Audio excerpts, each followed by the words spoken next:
pero bueno, entonces vamos a empezar a grabar. Esta es la clase 10 y 11 de la materia óptica no lineal. Así que vamos a, primero voy a permitir, ahí está, que otros puedan compartir. Y bueno, vamos a ver.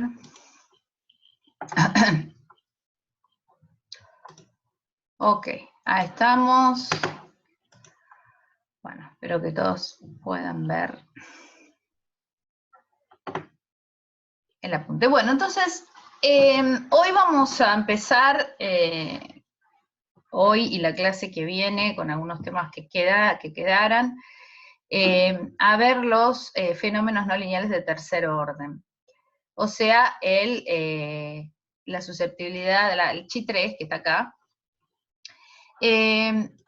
Vamos a agarrar un punterito, a ver. Ok. Bien, entonces,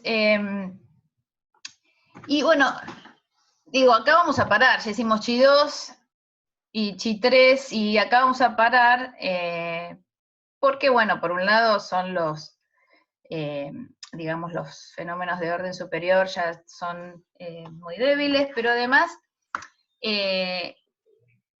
es un tema muy vasto, o sea, la no linealidad en chi3 va a traer consigo un montón de efectos no lineales, de los cuales vamos a ver, por supuesto, solo algunos, pero me gustaría que les quede la idea de que en realidad ustedes después puedan estudiar o puedan investigar lo que nos queda, pero que les quede una idea general de lo que sucede con chi3. Entonces, la primera cosa que podemos decir respecto de lo que lo diferencia del segundo orden, bueno, un poco lo dice acá que son menos restrictivos, o sea, desde el punto de vista de simetrías tienen menos restricciones, o sea, aparece casi en todos los materiales, o sea, casi todos los materiales van a tener respuesta de tercer orden, cosa que no pasaba, si se acuerdan, con segundo orden, porque teníamos el tema de las simetrías y los materiales centrosimétricos. Acá eso no va a pasar, entonces en general, si bien va a ser más bajo que el de segundo orden, en general todos los materiales tienen estos efectos. Por eso también es tan importante estudiarlos con algún detalle, que bueno, ya como les dije, va a ser solo una parte. Bueno, ya hice el lío. Bueno, ok. No sé qué hice acá. Bueno. Discúlpenme, hoy no sé qué me pasa con las cosas. ¿Por qué no me anda esto?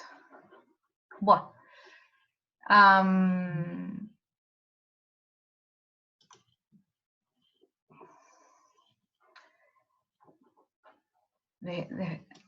No. Estoy haciendo lío. Discúlpenme, estoy hoy medio dormida o no sé qué. A ver, estoy haciendo un lío bárbaro. Por eso. Igual el cursor se ve. Ahí se ve, pero recién cuando después traté de hacer esto, por alguna razón, ¿ves? Ahí se me va. Cuando vuelvo, ¡buah! Cuando vuelvo me queda ese cosito que no es un cursor. Esto es un coso. ¡Buah! No importa. Bueno, vamos a señalar con esto. Porque cuando quiero correr ¿sabés qué es lo que voy a hacer? Espera, vamos a hacer una cosa. Igual se ve el coso ese y la flechita también, ¿eh? ¿Se ve la flechita acá? Sí. Ah, yo no la veo. Bueno, en fin. Bueno, sigamos. Entonces, la otra cosa muy interesante de los fenómenos de tercer orden, y que son casi la más interesante, la que nos va a dar lugar a un montón de efectos, es esto que puse acá que se llama los efectos autoinducidos. Es decir que son aquellas interacciones para las cuales la polarización no lineal se genera a la misma frecuencia de entrada, omega. Fíjense que con procesos de segundo orden no podíamos entrar con omega y salir con omega, no había manera de con dos ondas, o sea, mezclado tres ondas contando, digamos, la de salida, nos diera la misma frecuencia. Pero acá, al tener tres, digamos, 4 ondas, 3 de entrada y una de salida, podemos conseguir la frecuencia omega, que la frecuencia omega sea igual a la frecuencia de entrada. O sea, con la propia omega podemos sacar omega. Y eso es muy interesante y da lugar a un montón de cosas. Quiere decir, yo entro a un material no lineal con susceptibilidad de tercer orden, con una frecuencia cualquiera, y saco esa misma frecuencia con todos los efectos no lineales que vamos a ver. O sea, es mucho más abarcativo, mucho más general y mucho, digamos, y genera efectos muy interesantes que no teníamos con segundo orden. Bueno, entonces, en principio,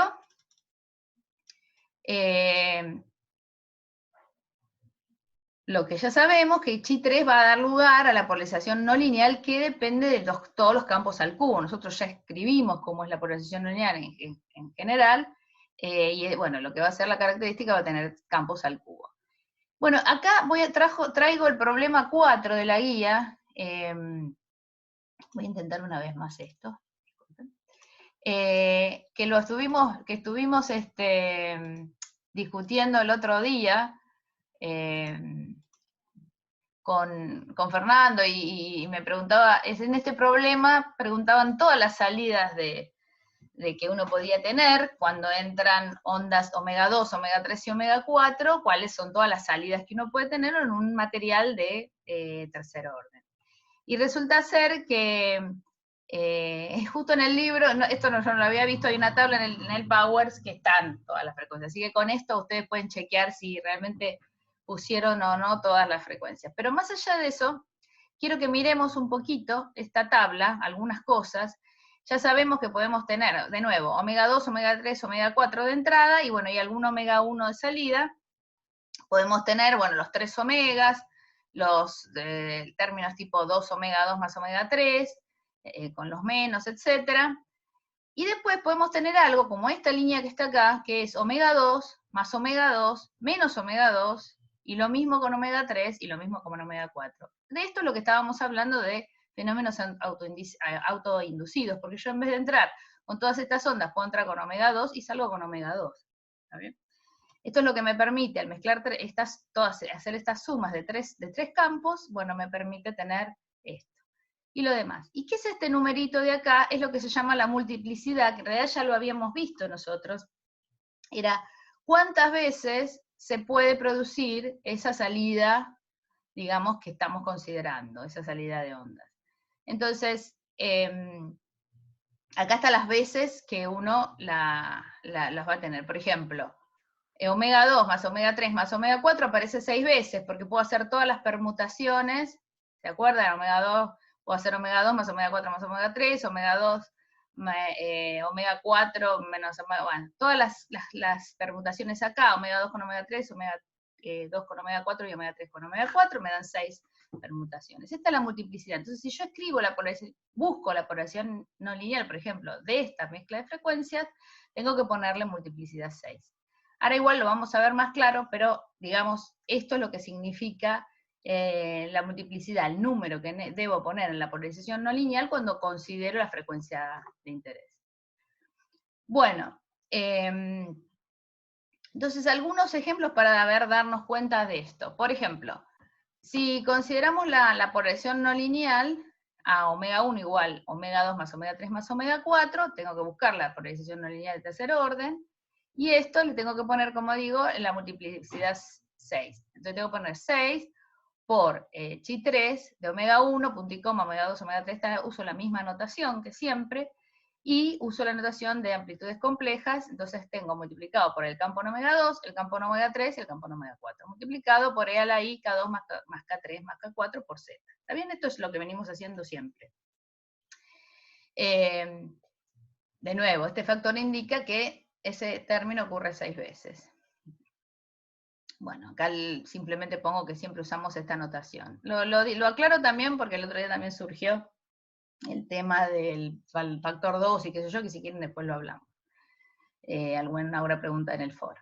Bueno, otro ejemplo, por ejemplo, 2 omega 2 más omega 3. 2 omega 2 más omega 3, ¿cómo lo formo? Con omega 2, omega 2, omega 3, a cuadrado omega 2 por a omega 3 y multiplicado por e a la i 2k2 más k3 por z. ¿Está bien? Y esto tiene multiplicidad 3. Y si, por ejemplo, ahora les hago todos los ejemplos y ahora volvemos al tema de la multiplicidad. Si ahora lo hago a 3 omega 2, es el otro, digamos, el otro tipo de mezclado, tengo la susceptibilidad 3 omega 2, que es omega 2, omega 2, omega 2, entonces me queda el campo omega 2 al cubo por e a la i 3k2z. ¿Bien? Entonces, fíjense lo que dice acá, la multiplicidad va a estar dada por el número de permutaciones distintas de los tres campos incidentes. Entonces, uno puede decir, más o menos, si no hay degeneración de los campos, 6 veces. Si hay una degeneración, 3 veces, y si está todo degenerado, una vez. ¿Eso qué quiere decir? Estos tres campos, por ejemplo, son todos iguales, por más que yo los permute, eso quiero decir con todo degenerado, por más que los permute, siempre me da el mismo elemento de chi 3, entonces es multiplicidad 1. No tengo más maneras de permutarlo. Acá que tengo dos campos iguales y uno distinto, entonces tengo multiplicidad 3. Y acá tengo todos los campos distintos, tengo multiplicidad 6, ¿no? Porque es todas las permutaciones. Entonces, como regla general, si uno quiere, digamos, para no olvidarse las multiplicidades, cuando uno escribe la polarización no lineal de tercer orden, uno tiene que mirar esto, ¿no? Si no hay degeneración, si hay una degeneración, si está todo degenerado. Y poner las multiplicidades. Un poco es esto que pongo acá, todas las permutaciones que tenemos acá, bueno, les escribí, todas las maneras de que se puede escribir este campo. Bien. Entonces, con eso dicho, vamos a ver el caso, digamos, que más nos interesa. O sea, no voy a dar relación de tercera armónica, porque es parecido a lo que ya hicimos, pero bueno, sí vamos a ver otros efectos. Entonces, por ejemplo, como caso singular de los procesos estos de chi 3, podemos buscar la polarización de una de las frecuencias de entrada, por ejemplo, la omega 2. Entonces, ¿cómo genero omega 2? Bueno, omega 2 lo genero con términos, omega 2 menos omega 2, omega 3 menos omega 3, omega 2, omega 4 menos omega 4. Y pongo los campos correspondientes, ¿no? A omega 2 cuadrado por omega 2, o sea, esto es A por A conjugado, porque esto es un menos, ¿está bien? Entonces me queda A módulo de A omega 2 al cuadrado, lo mismo acá con A omega 3, y lo mismo acá con A omega 4, multiplicado por el campo que me queda, que es el A omega 2. Y todos me van a dar con un factor E a la I K2Z, todos estos, porque estoy justamente saliendo con la frecuencia omega 2. Y fíjense cómo le pongo acá entonces los números de la degeneración. Fíjense una cosa, acá ¿qué tengo? ¿Tengo un campo o tengo dos campos? O sea, quiero decir, distinguibles. Porque tengo omega 2 menos omega 2. Bueno, lo que tengo que considerar es que menos no es lo mismo que más. Entonces acá lo que tengo es una degeneración. O sea, tengo 2 veces omega 2 y una vez otro campo que es menos omega 2. Entonces va un número 3. Y lo mismo, bueno, no lo mismo acá, porque acá son distintos, son 3 distintos, este no es igual que este, y este es uno más, entonces tengo 6 en todo caso. Bueno, así escribo en general la polarización no lineal de tercer orden. Y fíjense que esto es para una frecuencia entrada, ¿no? Uno puede hacer similarmente lo mismo para la 2, para la 3 y para la 4. Bueno, fíjense que todo se va complicando en el sentido que tengo más términos. O sea, la complicación, si quieren, de empezar a trabajar con órdenes mayores, obviamente es que tengo más términos, no me tengo que olvidar de ninguno. ¿Está bien? Ese es un poco el warning que les puedo hacer de cuando se pongan a trabajar un poco en estas cosas. Hay que tratar de no olvidarse ninguno. Un poco esa tabla que les puse arriba ayuda, si la de tener la mano, muchas veces. Bueno, muy bien. Bueno, esto es un poco un comentario, simplemente también otro warning para tener un poco, cuando uno trabaja con las polarizaciones de tercer orden, siempre cada componente que nos interesaba de frecuencia de interés de la polarización no lineal, la tomábamos como términos independientes, porque en general la interacción no lineal es chica y a veces incluso dejábamos afuera algunas cosas que eran, digamos, cada una es independiente, cada polarización. Eso es una aproximación, ¿no? Si la polarización de uno influye sobre la de otra, frecuencia de interés, bueno, tendría que tenerlas en cuenta. Entonces, ahora el Chi3 permite los efectos estos autoinducidos, que crean una polarización a la misma frecuencia de entrada, entonces hay que tener cuidado de no dejar afuera ningún proceso, porque puede uno venir colgado del otro. O sea, de hecho, esto que les estaba diciendo mismo en otras palabras. O sea, tener cuidado con cómo escriben la polarización no lineal y no olvidarse de nada. Uno está muy entrelazado con la otra, acá. Bueno, otro comentario respecto a las simetrías. Primero dijimos que son estos procesos menos restrictivos por una cuestión de simetría, pero bueno, hay que mirarlas, las simetrías. Se puede usar Kleinman siempre que la dispersión del Chi3 sea despreciable. Esto quiere decir que se pueden permutar los índices sin permutar las frecuencias, un poco de ahí salen las multiplicidades. Y en esas condiciones, la expresión para la polarización de tercer orden, considerando Chi3 como un tensor de rango 4, me queda esta expresión. Si se fijan un poco es lo mismo que escribí, más compacto, ¿no? Y bueno, más general, omega 1 es omega 2 más omega 3 más omega 4, todas las permutaciones, y en la componente I, esto es JKL, no se nota muy bien, pero bueno, componente I, acá tengo una I que me la da el tensor, y después tengo que sumar sobre todos los campos. Lo que hicimos antes, pero compacto. Donde D son las multiplicidades. Acá un poco, si todos los campos son indistinguibles, yo había dicho degenerado, pero esto está medio dicho al revés, si todos los campos son indistinguibles, si dos campos son indistinguibles, y si todos los campos son distinguibles. Bueno, esta es la expresión de nuevo completa, digamos, de la mezcla de ondas, omega 2 más omega 3 más omega 4 igual a omega 1. De nuevo, esto es sin dispersión. Un poco en la misma aproximación que hacíamos para los procesos de segundo orden en la condición de Kleinman. Bueno, entonces, acá empezamos a bailar porque este tensor, que ahora tiene 4 índices, tiene 81 componentes, ¿ok? 3 por cada uno. Entonces, bueno, estas 81 componentes en general son las que uno tiene que considerar, por supuesto, hay condiciones de simetría y todos esos elementos se pueden reducir dependiendo del grupo puntual. Si quieren ver las distintas componentes distintas de 0, de cada uno de los grupos puntuales, están en todos los libros. Acá puse 3 libros, en el Powers, en el Boyd y también en el Sutherland, que es el que les dije el otro día, el handbook, que se los puse en bibliografía por si alguien lo necesita consultar alguna vez en su vida, que les dije es el libro que tiene todas las fórmulas de todo hechas y es muy práctico si uno necesita algo rápido para tener. Bueno, digo, no vamos a entrar en detalles de la simetría, cada grupo puntual va a tener alguna cantidad de elementos de ese tensor de cuarto orden que va a ser distinto de 0, y dentro de esos distintos de 0, hay alguna cantidad de elementos que van a ser independientes. Todo eso está resumido en esas tablas. A nosotros nos van a interesar, en realidad, nosotros no nos vamos a meter en la simetría de los cristales, nos van a interesar casos sencillos como material isótropo y material centrosimétrico. Después lo vamos a ver. En esos dos casos va a suceder que nos va a quedar, si entramos con una polarización lineal, nos va a quedar un solo elemento, pero eso lo vemos un poquitito más adelante.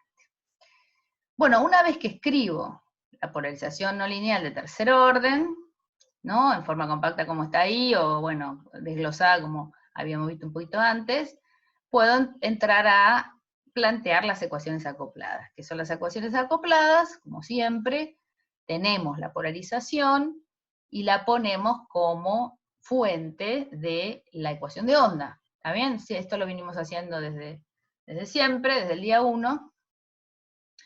Un poco es lo que dice acá. Acá, bueno, repasar la clase 6 si quieren repasar el tema de de cómo se hace, pero bueno, más allá de eso, no vamos a hacer todo, pero ese es el procedimiento para sacar las ecuaciones acopladas. Bueno, esto es un poco lo que dice acá.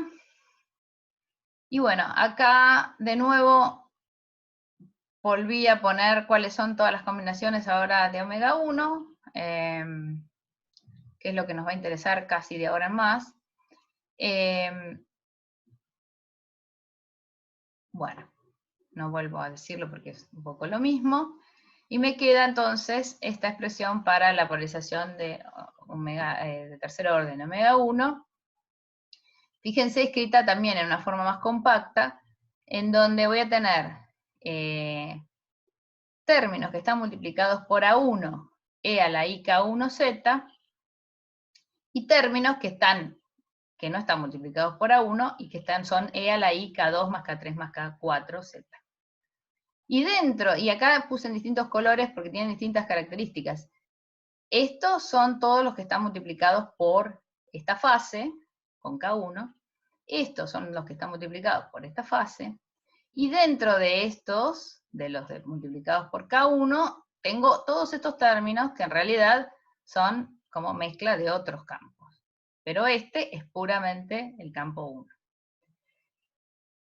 Y las multiplicidades, de nuevo, ¿no? Este es 3, este es 6, este es 6 y este es 6. Por eso aparece este 2, multiplicado así. Bueno, entonces, fíjense una cosa, bueno, ahora me fui de hoja, pero fíjense una cosa, el verde, que es el que está, todos estos términos, con todas estas amplitudes complejas, multiplicadas por esta fase, fíjense que es algo que no vimos nunca con procesos de segundo orden, esto está automáticamente en phase matching. O sea, esta onda no lineal que yo generé está K1Z, y nuestra entrada también. Entonces está automáticamente en phase matching, no tengo que hacer nada para poner eso en phase matching, ¿no? Esta va a ser la máxima amplitud que voy a tener. Entonces, bueno, esto lo que dice acá, lo que quiere decir que la mezcla que hice, esa mezcla particular que me da ese omega 1, y la onda omega 1 tiene la misma longitud de onda, el mismo K, si quieren. O sea, está automáticamente en phase matching. Pero primera diferencia, digamos, ya no es la primera, pero otra diferencia con los procesos de segundo orden. Y en lo que había puesto lo rojito, que es dentro, acá, el que tiene la otra fase, la longitud de onda está determinada por, bueno, K2 más K3 más K4, puedo poner longitud de onda o K, lo mismo, y requiere de phase matching para tener una contribución apreciable. ¿Está bien? O sea, dentro de esa polarización no lineal, cada término es un poco distinto. Este requiere phase matching, este no requiere phase matching, va a estar siempre. Este puede ser muy chico, o lo puedo yo hacer muy chico si no lo quiero. ¿Está bien? Eso experimentalmente uno después mira, digamos, elige las condiciones para tener uno u otro. Bueno, y estos términos naranjitas que había puesto acá, que son dentro de los que están en phase matching, los que tienen campos que no son el campo 1, bueno, tengo estos procesos. Es como si, puedo pensarlo así, como si tengo la frecuencia de entrada, omega 1, la frecuencia de salida, omega 1, y le pongo además un as adicional.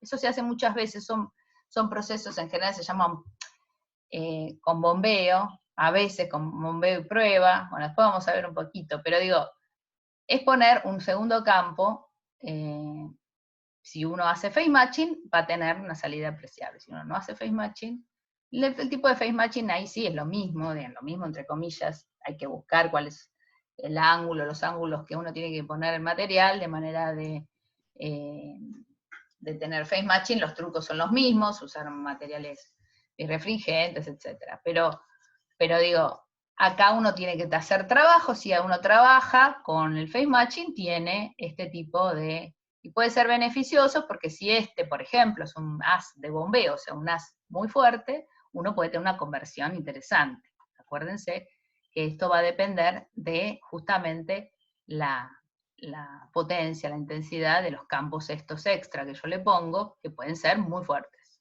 Perdón, acá. Muy bien. Entonces, esto lo dije acá, esto acá también, obviamente, puede suceder. Bueno, muy bien. Entonces, si uno hace todo eso y pone la polarización no lineal y yo qué sé, y hace la ecuación de onda, la saqué del libro de Power, creo que sí, porque para no escribirlas de nuevo, y acá, para los que preguntaron, el Power tiene un 8, pero va un 2, según nuestra notación, en donde absorbemos en los campos las amplitudes de campo compleja, observemos el 2 como en el libro de Boyd. Entonces, bueno, un poco es esto, acá es un poco lo mismo, donde este delta K va a ser K1 menos K2 más menos K3 menos K6. Una preguntita. Dale. Para llegar a estas ecuaciones se usan las mismas aproximaciones que para las de orden 2, ¿no? O sea, lo de amplitud lentamente variable. Amplitud Considerarse. lentamente variable sí, no, esto es sin agotamiento, es general. No estoy considerando agotamiento de ninguna. ¿Está bien? Sí. Está bien, y esto Amplitud. sería nada más para. Me acuerdo que para llegar a las otras ecuaciones teníamos en cuenta nada más la componente del campo ortogonal al vector K. Esto también sigue valiendo todo lo mismo. Sí, sigue valiendo todo lo mismo, exactamente. Genial. Todo lo mismo y sobre todo la aproximación más importante es la que dijiste primero, o sea, es la aproximación de envolvente lentamente variable. Sí, usamos la misma notación, todo. Y estamos considerando todos los campos. Ahora uno tiene que resolver este sistema de 4 ecuaciones acopladas. Bueno, fíjense de nuevo que delta K de nuevo aparece en estos términos, pero no aparece en estos términos, lo que dijimos. Tiene phase matching perfecto esto. Bueno, muy bien. En general, si bien estas son las ecuaciones acopladas, y no tiene que, obviamente uno trata de que no tenga que resolver esto en forma general, sino, bueno, trabajo ciertas aproximaciones de no agotamiento, bueno, sacar alguno de los campos, lo que sea. Pero estas son las generales. Ustedes pueden minuciosamente mirar que está más o menos todo representado. Lo que habíamos mirado en la polarización no lineal tiene que estar obviamente representado acá porque sale de la fuente, que es la polarización de tercero. Bueno, y acá, sí. A ver qué puse acá. Bueno, este es el caso más general. Uno obviamente puede tener ecuaciones acopladas para casos particulares, pero bueno, estas son como las más generales. Bueno, entonces de acá vamos a pasar al efecto madre de todos los efectos, si quieren, que es el índice de refracción no lineal. Que es el efecto Kerr. El efecto Kerr que se le agrega óptico, porque Kerr en realidad, si se acuerdan, se los di en la primera clase, hizo esto de cambiar el índice de refracción, pero con campos estáticos, y bueno, estos son con campos ópticos. Pero bueno, en general, si en óptica ustedes escuchan efecto Kerr, va a ser este. Pero le puse óptico, le traté de poner óptico por todos lados, capaz que en algún lugar me lo olvido, pero bueno, es efecto Kerr o efecto Kerr óptico. También uno puede decir directamente que es índice de refracción no lineal. En el Boyd usan índice de refracción no lineal y pocas veces, no sé por qué Boyd no le gusta usar esto, pero la verdad que estas dos cosas son equivalentes. Bueno, entonces vamos a ahora considerar un proceso chi3, primero en un medio sin pérdidas, y que involucre a una sola frecuencia omega. Y la polarización sea también a la misma frecuencia. Bueno, además vamos a considerar que esto está propagándose en Z y que tiene polarización, esto que puse acá chiquitito después, está polarizado en X, está polarizado en X, se está propagando en Z, y entonces el elemento del tensor chi3, X, X, X, X, es igual a un número, y entonces lo vamos a considerar escalar.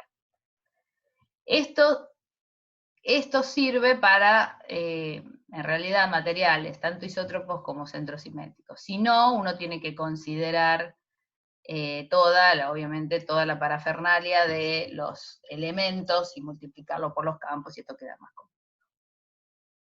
Pero bueno, si uno en general está en un material de estas características, bueno, uno, ¿qué es lo que obtiene? Obtiene que la polarización de tercer orden a omega, me queda 3 epsilon 0 por esto, ¿no? Omega, esto es un 3, aunque parezca un 2, omega, que está compuesto por omega, omega menos omega. A cuadrado, módulo de a cuadrado, a e a la i k z. Esta es la expresión. Y bueno, esto es este proceso, o sea, y es un poco de lo que vamos a ocupar ahora, salvo cuando pongamos algunas de PAM por ahí, es un poco este proceso, es entrar con un campo y salir con este campo, pero fíjense que ahora lo vamos a ir viendo más claro a medida que vamos avanzando, el campo de salida va a tener una fase no lineal que está inducida por el proceso no lineal. Va a haber una fase, un cambio de fase que va a estar producido específicamente por la interacción no lineal. Ahora lo vamos a ver. Entonces, yo voy a tener en estos procesos un campo de entrada y un campo de salida con barrido en fase. Y esa fase además vamos a ver que depende de la intensidad. Bueno,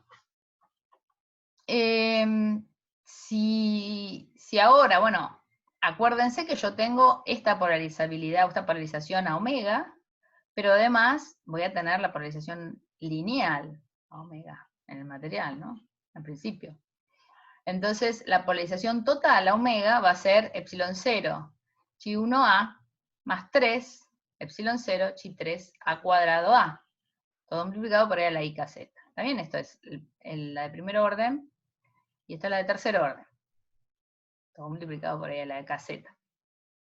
Puedo definir entonces como una especie de susceptibilidad efectiva, donde, bueno, la susceptibilidad efectiva va a ser chi 1 más 3 chi 3 a cuadrado. Fíjense que va a depender de la intensidad. Esto es proporcional a la intensidad de entrada. Acá le saqué los subíndices porque tenemos un solo campo, ¿no?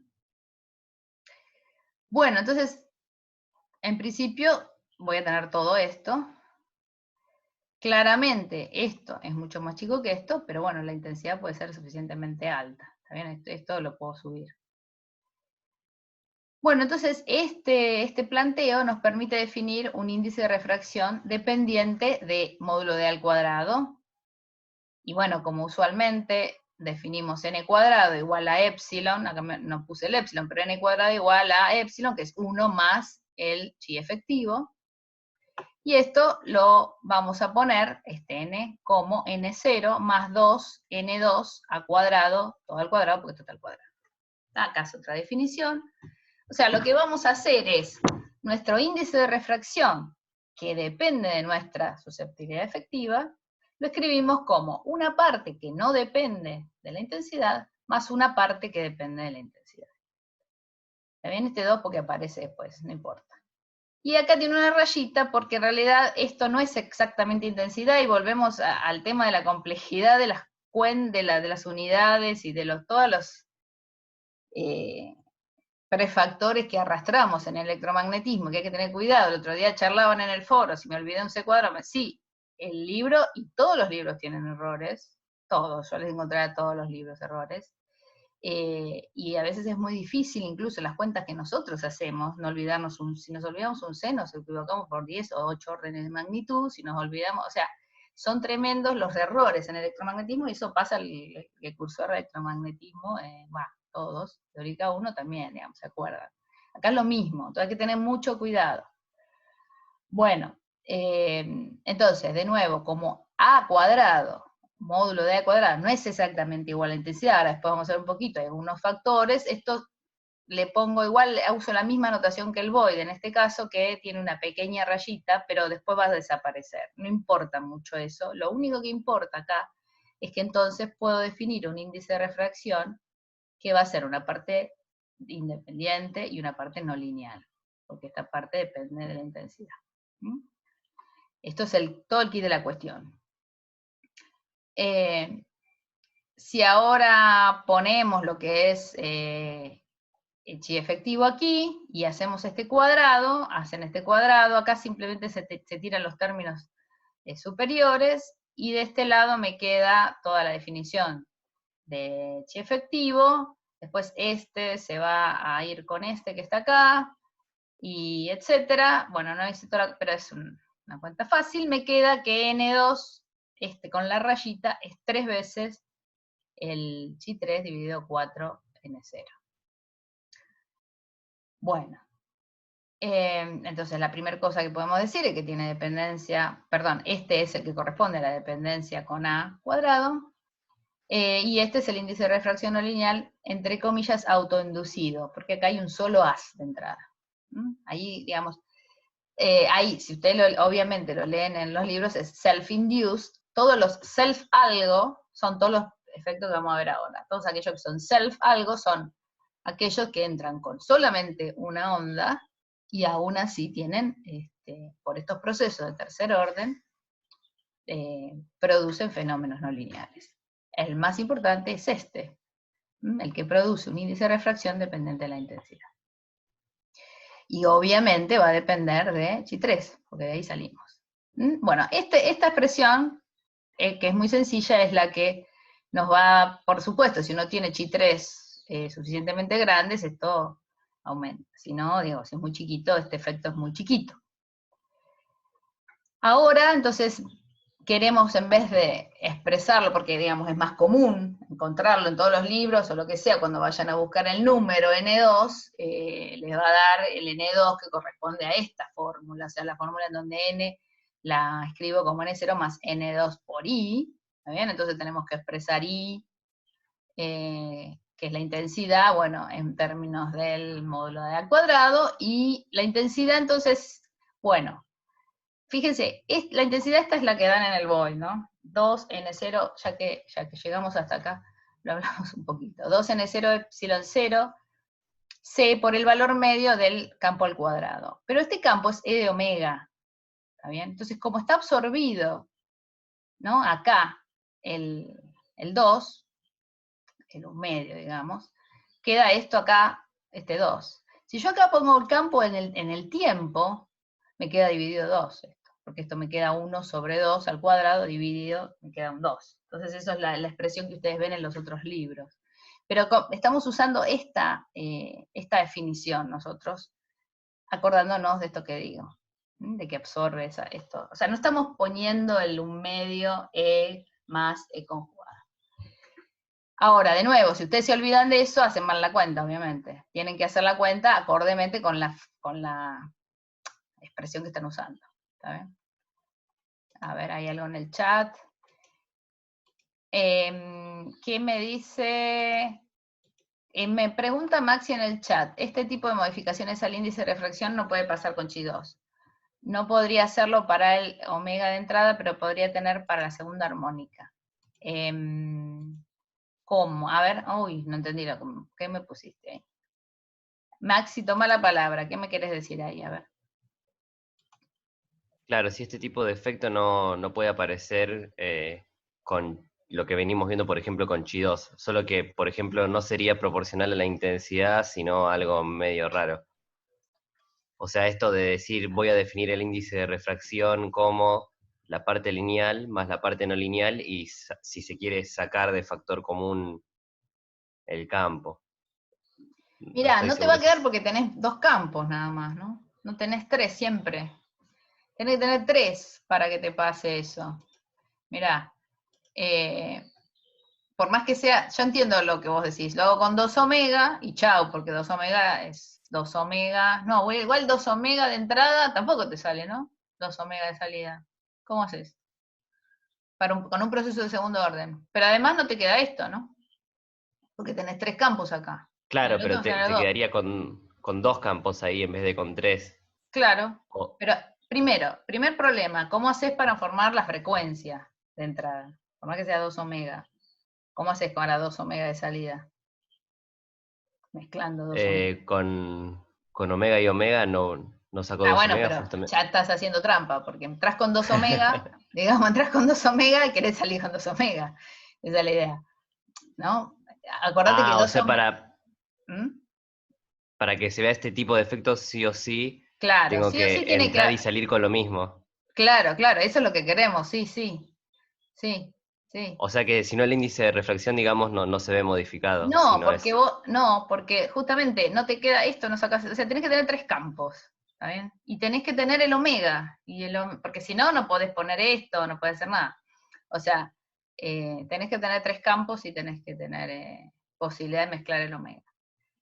Ok, gracias. Una pregunta, Andrea. Sí. Con respecto a eso que acaba de preguntar el compañero.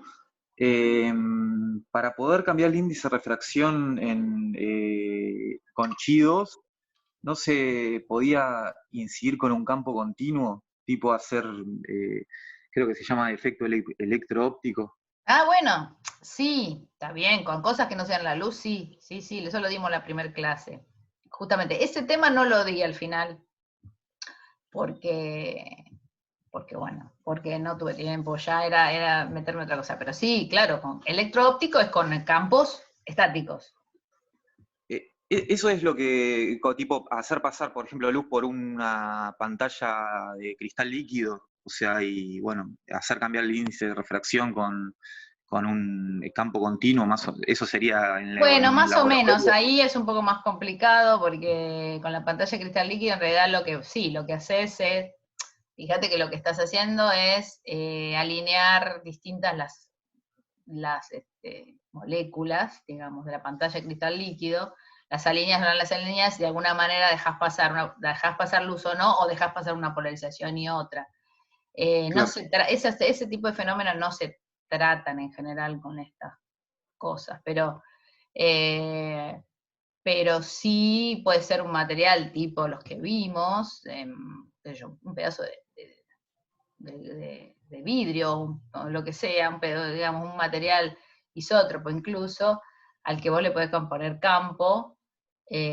Campo digo constante, campo Claro, continuo. estático, ¿no? Campo no óptico, y cambia. De hecho, Kerr lo hizo así, digamos, sacó el campo, en realidad lo que hizo es convertir un material no birrefringente en uno birrefringente, con un campo no óptico, y entonces vio que cuando venía con un haz, se dividía en dos, digamos, tenía una propagación, si quieren, en un eje y en el otro, ¿no? Se hacía como una calcita, un pedazo de vidrio y como una calcita. Entonces, por eso se le pone óptico, pero sí, Fernando, la respuesta corta es sí, pero sí, con campos, sí, estamos hablando ahora con campos ópticos, ¿no?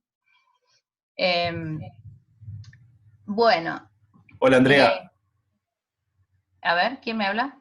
Alfredo, ¿cómo andás? Buen día. Hola. Te hago una consulta. Cuando vos definís N2 proporcional a la G3 y G3 es un tensor, voy a tener un N2, o sea, no hay ninguna restricción para el mezclado de frecuencias en realidad, ¿no? Porque G3 es un tensor, puedo recibir cualquier terna de frecuencias, dar una cuarta, digamos, por el proceso de interacción y obtener un N2 para cada combinación de frecuencias, ¿no? O sea, N2 en definitiva va a ser también un tensor. Sí, pero eso no quiere decir que sea para cada combinación de frecuencias. Es un tensor, de nuevo, nosotros acá estamos considerando el caso más fácil, si no, claramente, este también se te convierte en un tensor. Pero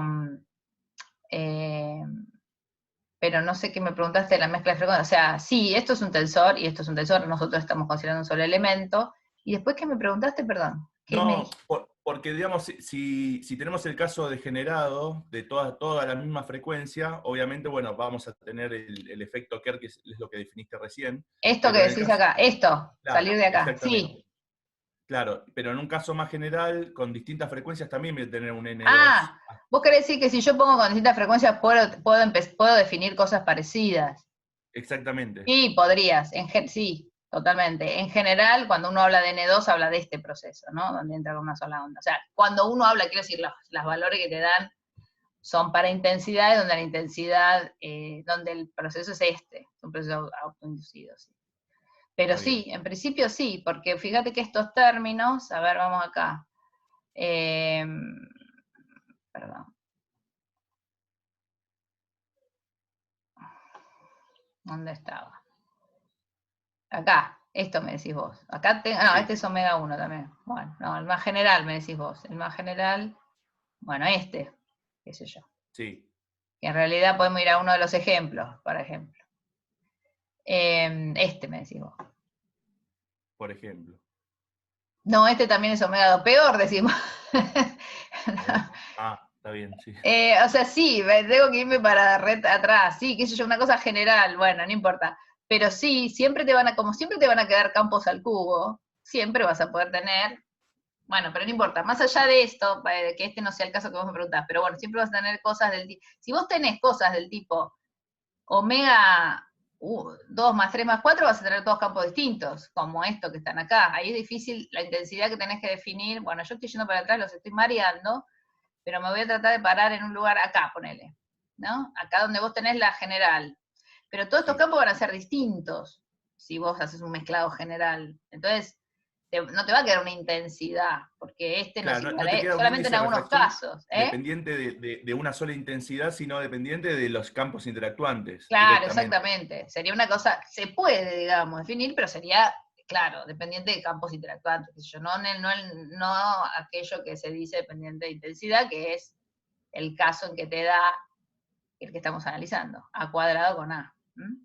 Está bien, digamos, para Acá. simplificar, porque vos querés No, estudiar un no es para efecto. simplificar, no es para simplificar, yo no estoy queriendo simplificar, es el proceso más importante de tercer orden, o sea, estoy planteándolo, estoy planteando un campo de entrada y un campo de salida que solamente tiene un barrido en fase. Es un problema súper relevante de la óptica en general. Pero además, digamos, es un problema súper relevante y te queda esto, A cuadrado y A. Entonces, te queda la intensidad. No, si vos mezclas cualquier otra cosa, no te queda esto, te quedan los campos, como decís vos, campos interactuantes. ¿Es otra cosa? Sí, es otra cosa. Podés definir un n, y sí, podés definir un n. Ahora ya no lo estás haciendo en función de la intensidad o de A cuadrado, estás haciendo en función de, como dijiste, los campos interactuantes. Este n, que es aquel que defino como n0 más 2n A cuadrado, bueno, es este. Claro. Es el que en general se da. Pero por supuesto que vos podés agarrar, al partir de la progresión lineal, buscar lo que querés y la mezcla la vas a encontrar, y vas a encontrar la manera de poner un n también no lineal. Eso está Claro, claro. habrá un Ahora, índice medio raro efectivo porque va a ser. en aquel proceso, digamos. ¿Cómo? Habrá un índice efectivo en aquel proceso. Sí, habrá un índice efectivo en aquel proceso, pero no ese índice que sería esto que está acá, de alguna manera, pero ese índice no vas a poder decir que es en función de una intensidad, o sí. No, está bien, está claro. Está claro, no, está bien. Ahora. Pero lo que sí quiero que te quede claro, más allá de que eso es que vos decís se puede hacer, que esto es lo más usual y además es el problema más relevante. No solamente, no es que estamos haciendo una simplificación, siempre se puede complicar, pero una simplificación que no nos lleva a la nada, no, una simplificación que da lugar a un montón de efectos. ¿Está bien? O sea, es un problema relevante, aquel en que puedo definir un índice de refracción que tenga una parte dependiente de intensidad. Ahora lo vamos a ver, pero digo, tómenlo así. Entonces, volviendo al tema de escribirlo en intensidad, esto que dijimos acá, bueno, lo que estábamos charlando, entonces escribo la intensidad en función de módulo de cuadrado, y bueno, poniendo ahí, entonces el N2 realmente, el que me dan en tablas y en general se usa, es este, ya le saqué la rayita y no voy a usar la rayita nunca más, me queda esta expresión, que de nuevo es dependiente de chi3.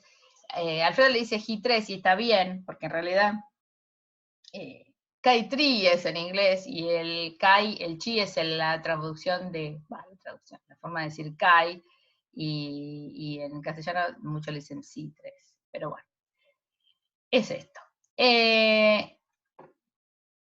Bueno, y le puse, bueno, entonces este es el que depende de la intensidad, que es el más usado, ¿no? Y es en un proceso autoinducido.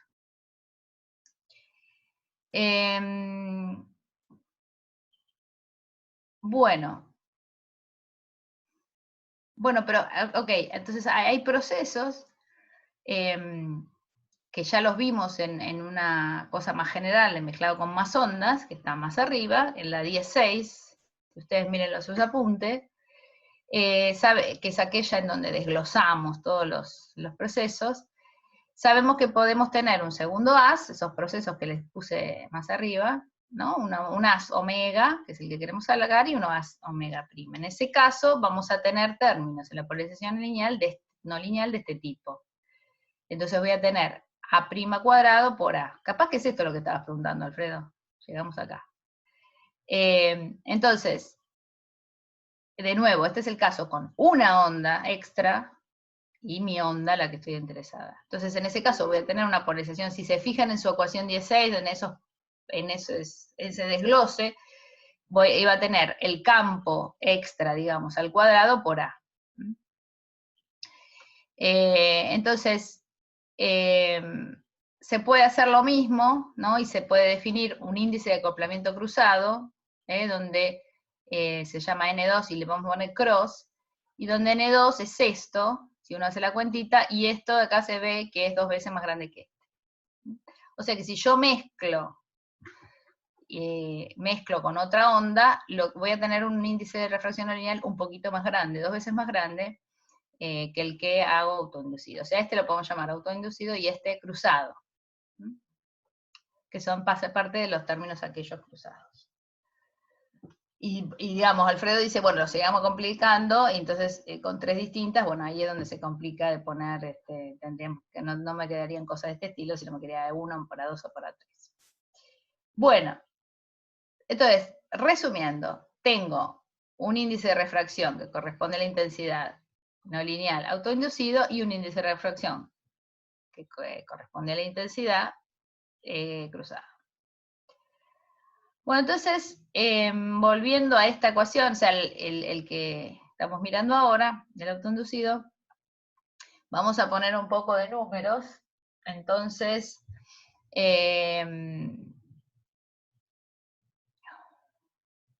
bueno,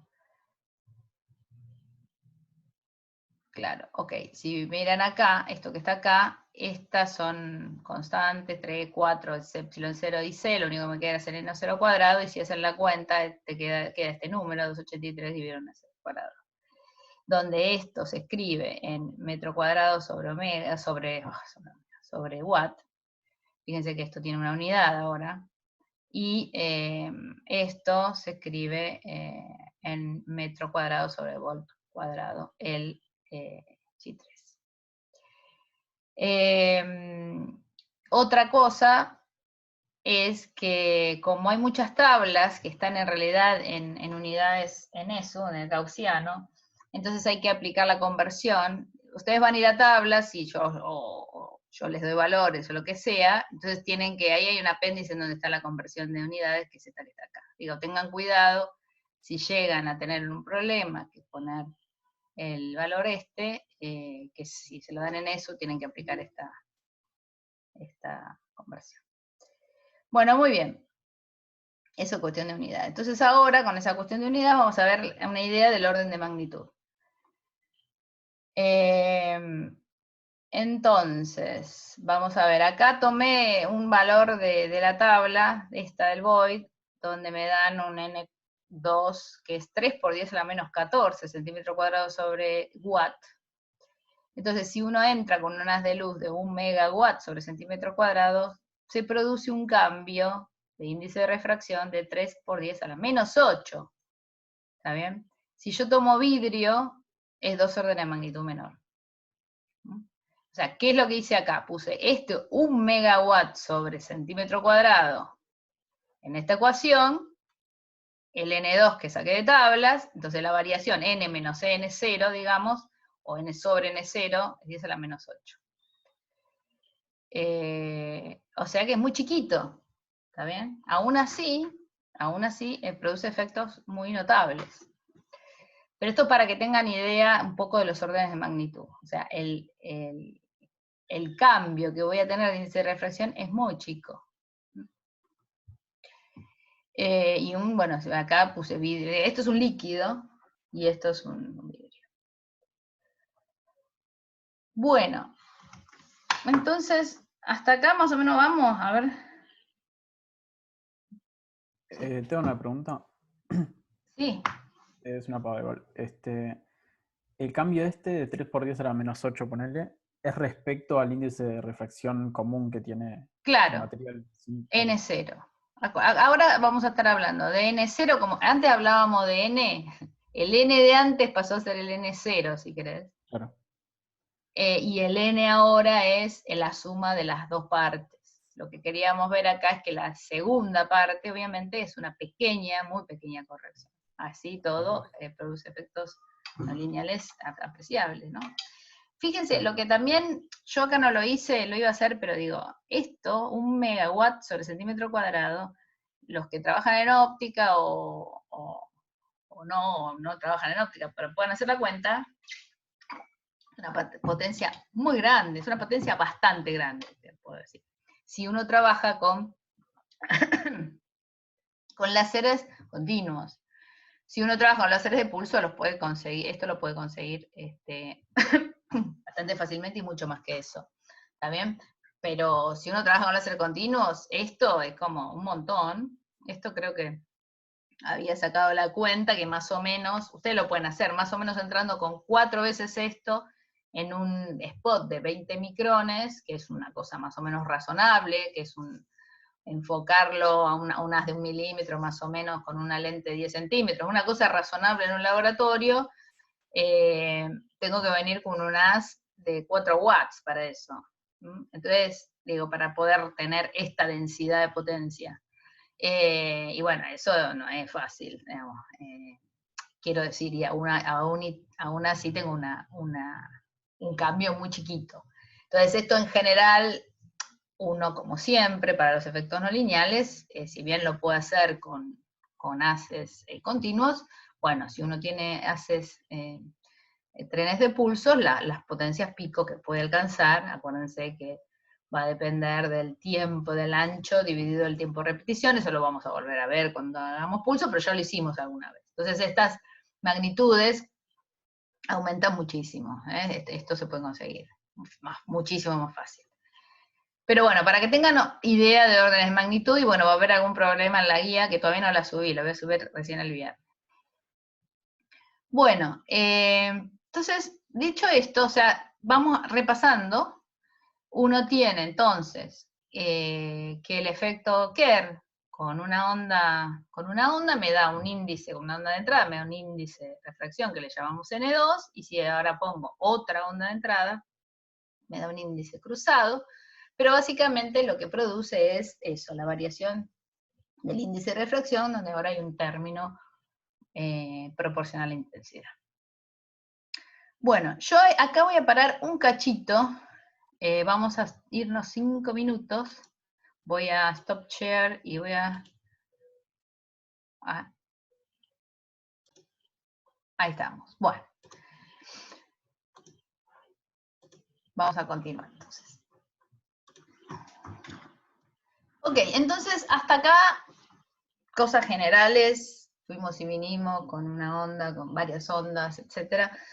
Finalmente sacamos el índice de refracción no lineal para el caso de una sola onda y para el caso de una onda más otra onda de entrada, que sería, bueno, uno lo puede llamar como el PAP.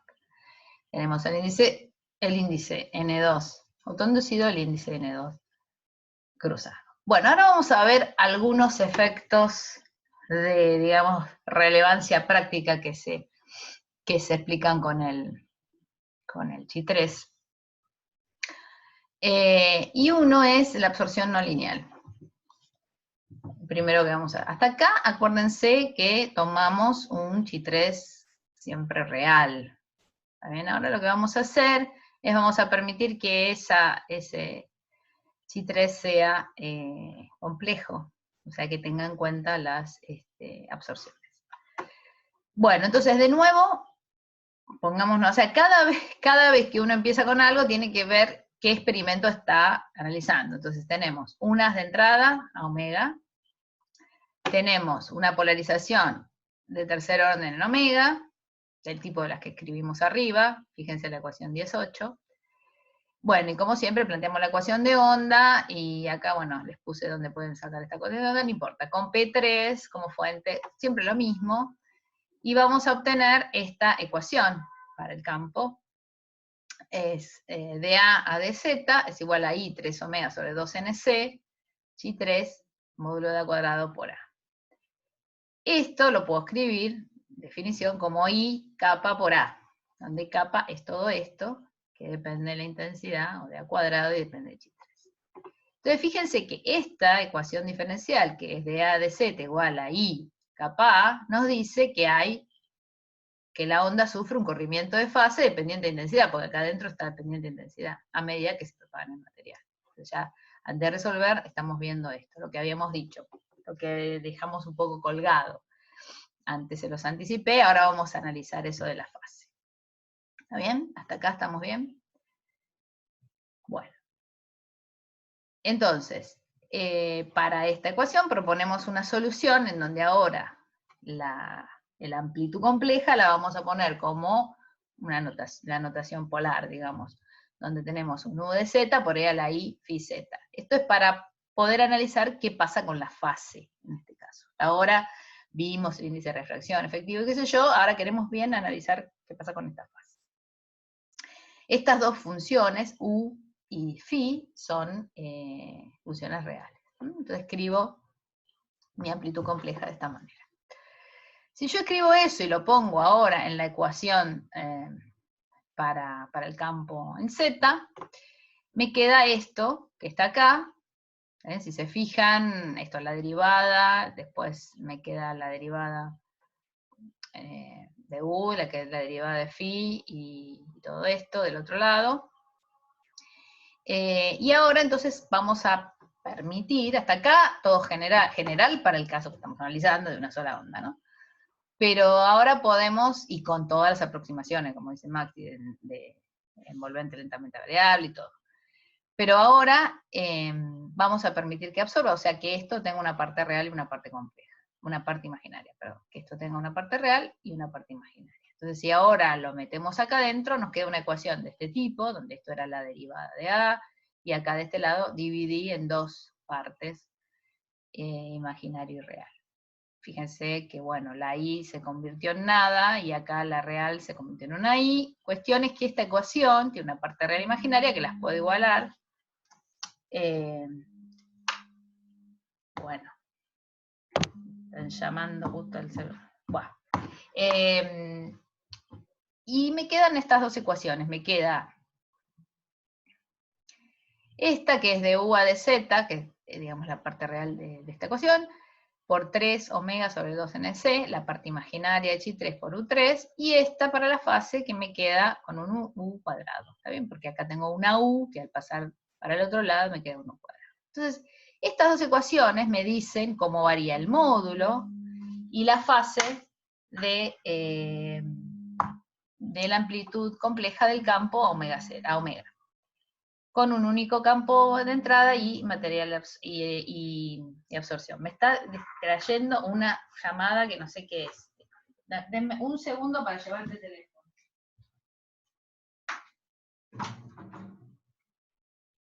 Ya no.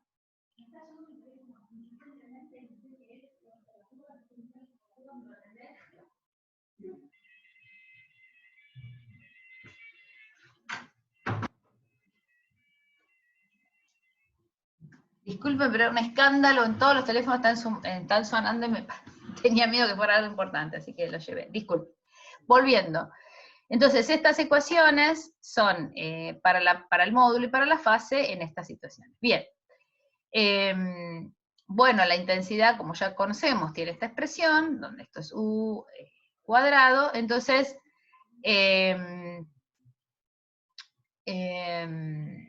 uno puede sacar, poniendo esto acá, cómo es la derivada de I respecto de Z en función de U, y reemplazar la intensidad en esta ecuación de acá, la A. Entonces me queda que la derivada de la intensidad respecto de Z es igual a menos beta I cuadrado, donde beta es todo esto que depende de la parte imaginaria de chi3. ¿Está bien? Este es el que se llama coeficiente de absorción de dos fotones, o two photon absorption, TPA, que es el coeficiente que va acá. Fíjense que ahora, si tenemos además absorción lineal, la de I a de Z la podemos escribir con menos alfa por I, y esta es la parte no lineal TPA, two photon absorption. ¿Ok? O sea que esto se lo puse de prepo ahora, ¿no? Pero podemos tener una absorción por dos fotones con este coeficiente beta, y podemos también tener una absorción lineal. En general uno no quiere que pase esto si uno tiene absorción de 2 fotones, pero en general uno podría decir que lo puede tener. ¿Está bien? Entonces, fíjense, lo primero que sale acá es que la absorción de 2 fotones es un proceso de tercer orden, o sea, este beta depende de chi3. La parte imaginaria, obviamente, porque si hay absorción va a depender de la parte imaginaria. Pero es de tercer orden, o sea, la absorción de 2 fotones es de tercer orden. Este parámetro beta es un parámetro macroscópico, pero bueno, también podrían querer saber el coeficiente de absorción molecular, y eso simplemente, esto es una definición, se define la sección eficaz, sigma 2, como H barra omega por beta sobre N. Este es la energía, digamos, del fotón, esto es la densidad molecular, y este es el beta que tenía. Esto simplemente para que, por si tienen una cosa u otra. Si tienen la absorción como, digamos, como parámetro macroscópico, va este beta, que tiene esta definición, acá, y si no, bueno, multiplican por estas cosas y les va a salir la cross-section de molecular, o sea, donde tienen una densidad molecular N. Bueno, entonces, cerrando un poquito esto, del análisis de la ecuación para el módulo, obtengo que puedo tener, digamos, una absorción no lineal donde beta depende de la parte imaginaria de chi3. Bueno, breve mención a las simetrías, de nuevo. Si bien acá consideramos que el chi3 puede tener una parte real y una imaginaria, también lo consideramos escalar. Casi nunca vamos a ver la parte, vamos nosotros a analizar el carácter tensorial. Podrían tener que hacerlo en algún caso práctico, pero nosotros vamos a tomarlo como escalar, que es lo mismo que decir todo lo que dijimos antes. O es centrosimétrico o es isótropo. Si se fijan en los libros, está el material centrosimétrico, van a tener 4 elementos de este tensor independientes, y en el isótropo 3 elementos de tensor independiente. Y los elementos son X, X, X, X, Y, Z, Z, Z, Z. Entonces, como entramos con la polarización, como dijimos antes, propagándose en Z y la polarización en X, consideramos un solo elemento, ¿está bien? Porque los demás, por más que no son 0, no va a haber campo que pueda multiplicar. Todo esto lo digo porque todo esto tiene mucha complejidad, digamos, o sea, es difícil resumirlo en una sola cosa, pues por ahí trato de no confundirlos, pero bueno, no sé si siempre se logra. Digo, siempre tengamos en cuenta, y eso lo dijimos de la clase 1, cuáles son las aproximaciones o cuáles son las configuraciones experimentales que estamos tratando. Entonces estamos tratando hasta acá un material no lineal con chi3, en el que entra una sola onda, y además está polarizada en una dirección, para poder considerar el chi3 escalar, en un material que sea de todo tipo. Si tengo un material que es de otro tipo, voy a tener, por supuesto, otras contribuciones a la ecuación, porque el tensor me va a mezclar las componentes, etc. Bueno, entonces, eso sí es una situación simplificada, pero por más que sea una situación simplificada, uno en el laboratorio busca las situaciones simplificadas. Quiero decir, si yo tengo ese material, yo no voy a entrar en algún eje, lo mismo que hacíamos para generar segunda armónica. No vamos a generar segunda armónica donde se me hace 0 el elemento del tensor, el D, ¿se acuerdan? Bueno, acá también, digamos, ¿para qué voy a entrar? ¿Para qué me voy a complicar si yo quiero tener una salida analizable? Bueno, voy a usar experimentalmente lo que tenga a mano para poder hacerlo. Nada, digo, en ese sentido es una simplificación que uno también puede hacer en el laboratorio. Bueno, entonces, esto, bueno, acá es un diagramita de energías para este proceso que estamos viendo. Tenemos un estado ground state y un estado excitado, estado fundamental, perdón, y un estado excitado. Y bueno, voy a tener un estado virtual y esto absorbe 2 fotones de H barra omega. Este es el TPA, Two Photon Absorption, con un AS, o también le llaman autoinducido. Pero también puedo tener otra situación que no analizamos todavía, en la que en vez de tener un solo AS, y entonces absorbo 2 fotones iguales, una situación en que yo tenga un haz con H barra omega L, puse acá, que es la excitación, y otro con H barra omega P, que es lo que se le llama el probe, o la sonda. Esta absorción es con dos haces. Acá tendría que plantear la entrada con dos haces y ver cómo me da el coeficiente.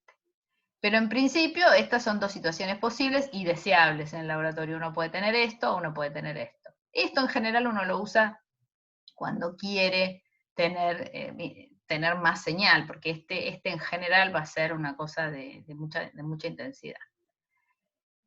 Bueno, en el caso, obviamente, de haber dos campos, no lo voy a hacer, hay que resolver las ecuaciones acopladas para dos campos distintos, obviamente. Bueno. Entonces, esto es para absorción de dos fotones, tengo dos campos ahí. Ahora, uno podría seguir considerando órdenes superiores de chi y resolver lo que se llama la absorción multifotónica. Por ejemplo, el proceso de absorción de 3 fotones es un proceso chi5, que no lo vamos a hacer, obviamente. Entonces, para un haz, si uno considera un solo haz, el caso autoinducido, me va a quedar la parte de absorción lineal, menos un coeficiente por i al cubo. Y así siguiendo. ¿Está bien? Esto tiene el cubo, el otro el cuadrado, y bueno, todos los procesos multifotónicos uno puede sumar acá. Para eso, uno tiene que ya plantear las polarizaciones que dependen de órdenes superiores de chi. Pero bueno, no lo vamos a hacer, pero para que lo sepan. O sea, cuando uno habla de absorción multifotónica, se está yendo a órdenes superiores cada vez más de la susceptibilidad, que en el caso de querer tener un solo haz, van a tener que ser impares. Bueno, obviamente esto en algún momento se para, pero si uno tiene intensidades muy altas o tiene materiales muy no lineales, puede tener absorción multifotónica. Esto de la absorción, por lo menos la de dos fotones, es muy usada en materia condensada para sacar los perfiles de absorción de los materiales, por reglas de selección, o sea, es una técnica muy usada para sacar características ópticas y electrónicas de materiales. Bueno, entonces, para la absorción de n más un fotones, esta sería una ecuación general, simplemente se los pongo, en donde, bueno, voy a tener la intensidad a la n más 1 y algún coeficiente que le voy a llamar a n más 1. Bueno, nada, esto es así. En general, la absorción multifotónica no resonante, o sea, si tengo estados virtuales, se hace muy pequeña para n mayor o igual que 3. O sea, más allá de lo que estamos considerando nosotros, es difícil, porque tienen contribuciones muy pequeñas, pero, por ejemplo, esto es un comentario, hay materiales como semiconductores de banda angosta para los cuales sí esas susceptibilidades son más altas. Bueno, y además también la absorción de orden n puede ser intensificada a varios órdenes de magnitud con la presencia de resonancias intermedias, o sea, estados reales intermedios. Pero esto implica que uno tiene que considerar ahí las vidas media finitas de cada uno de los estados reales, las poblaciones intermedias, la tasa de decaimiento, etc. Bueno, se hace el análisis más complicado. Pero entonces, a expensas de que uno quiere, bueno, tener conversiones muy altas de absorción multifotónica, bueno, tiene que hacer un análisis obviamente mucho más delicado y complejo que el que estamos haciendo nosotros.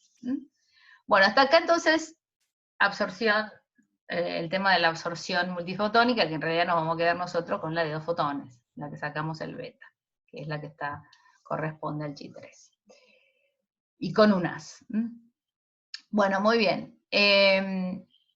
Otro efecto que va a traer consecuencias hacia el final de la clase, para mí muy interesantes y muy relevantes a la hora de hacer óptica, por ejemplo, de hacer pulsar un láser, es la modulación de fase, aquella que dejamos en la ecuación, que les di, ¿se acuerdan que hay una ecuación para el módulo, una para la fase? Todavía no la analizamos, ahora la vamos a analizar, y está relacionado con esta modulación de la fase, por el efecto Kerr de nuevo, ¿no? O sea, por tener n proporcional a i, tenemos una modulación de fase. Ahora la vamos a ver. Entonces, para el caso de unas de entrada, habíamos analizado la parte de de módulo, bueno, y ahora tenemos la parte de fase. Entonces vemos que la fase también se modula. Yo iría para atrás, pero los voy a confundir, pero bueno, creo que la reescribí. Me tengo que ir atrás mucho. No, perdón. Esta, ¿no? Esta, la que dejamos acá. Vemos que la fase también se modula, también tiene una variación con Z, y esa es la que vamos a analizar ahora. Vamos acá. Bueno, entonces,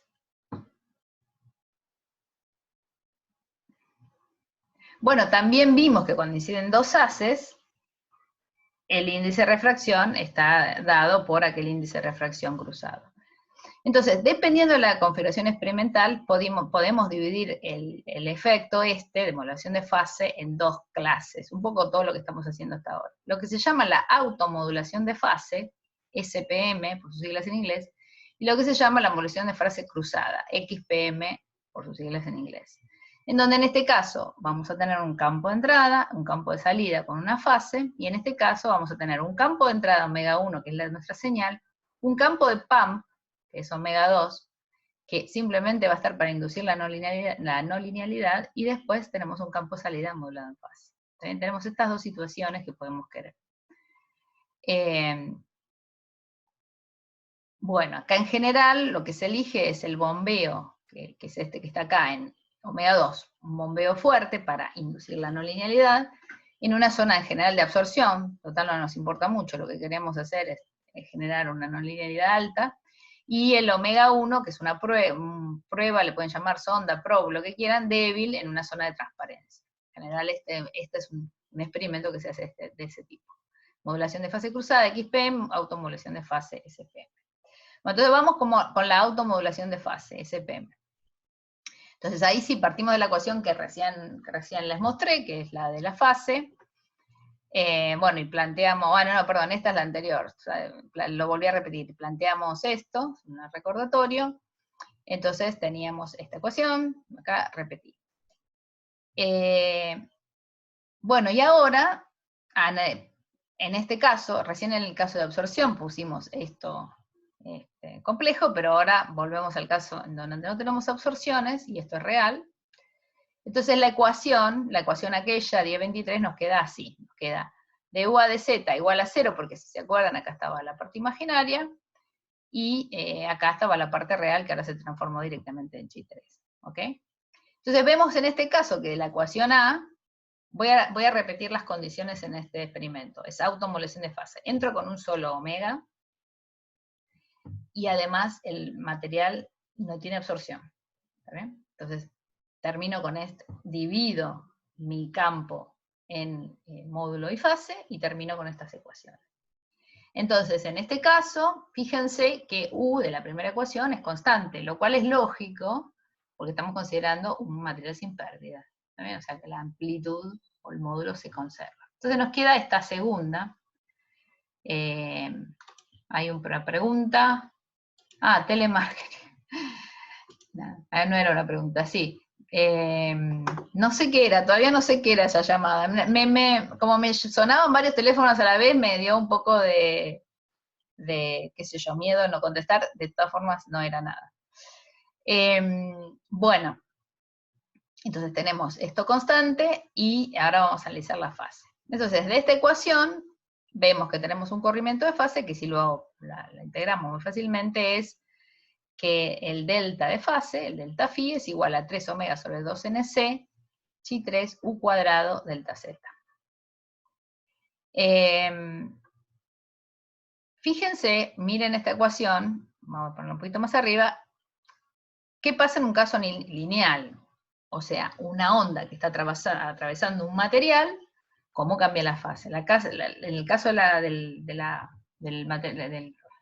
material lineal, o de la interacción lineal, me va a quedar que es K por Z, o K por delta Z, porque estamos atravesando delta Z, donde el K es K0, el K en el vacío por N, o N0, acuérdense que le estamos llamando acá, omega sobre C, N0 delta Z.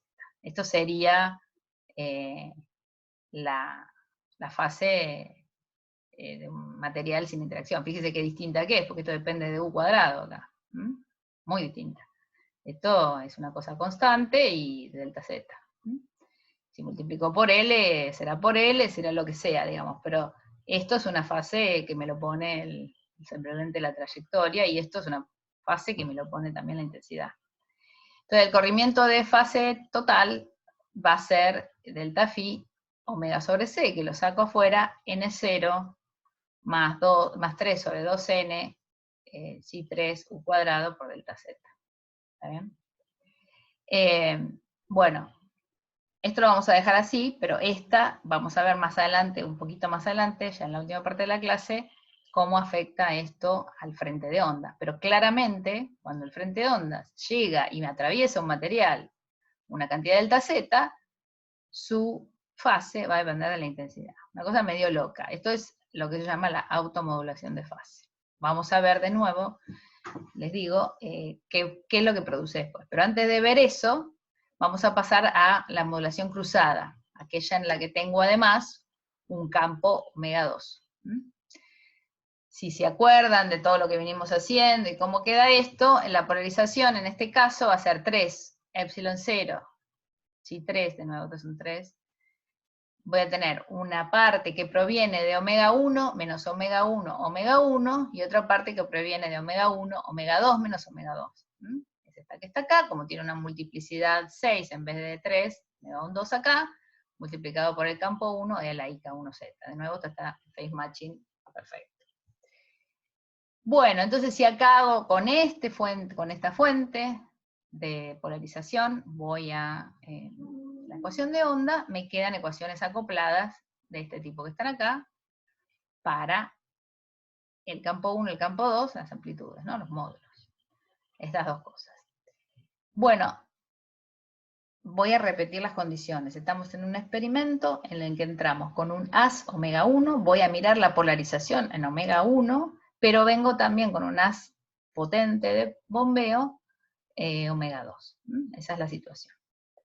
Entonces, bueno, tengo que resolver esto. No me queda otra. Acá puedo hacer aproximaciones. Primero, en un medio sin pérdidas se desacoplan. Y los U1 y U2 son constantes. También ninguno de los dos pierde, ninguno de los dos convierte al otro, constantes. En ese caso, puedo resolver, no se los voy a hacer, pero puedo resolver la fase. La fase, entonces, acumuló la onda omega 1, que es la que me interesa, es omega 1 sobre C, multiplicado por esto. Fíjense que ahora tengo una parte, que era la que ya tenía de la automodulación, y una parte que es la cruzada.